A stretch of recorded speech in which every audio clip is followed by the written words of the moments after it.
देखिए भाई लोग इन्फिनिक्स हॉट 10 है। देखिए भाई कैसा सेट है ये। देखिए देखिए भाई लोग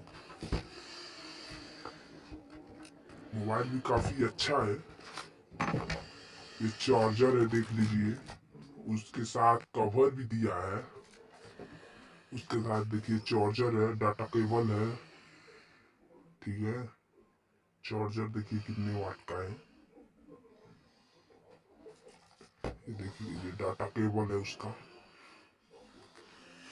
ठीक है, फोन देख लीजिए भाई कितना अच्छा है फोन सेट। देखिए देखिए भाई लोग इन्फिनिक्स हॉट 10 है। ठीक है भाई लोग, अच्छा लगे तो शेयर लाइक कमेंट करना ना भूलिए। देखिए हम खोल कर भी दिखा दे रहे हैं कैसा है, कैसा चल रहा है। अच्छा, देखिए खुल गया फोन। अब इसको देखिए पासवर्ड हम डालते हैं। ये देख लीजिए कैसा है।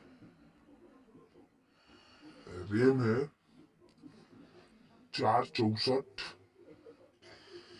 रैम है। देखिए कैसा चल रहा है। देखिए कहीं भी हैंग नहीं मार रहा है। देखिए भाई लोग कैसा चल रहा है देख लीजिए। ये रैम भी दिखा दे रहे हैं कितना कैसा है देख लीजिए। नहीं विश्वास है तो देख लीजिए रैम कितना है, ये भी देख लीजिए भाई 464 दिखाई दे रहा है। 5200 mAh का बैटरी है।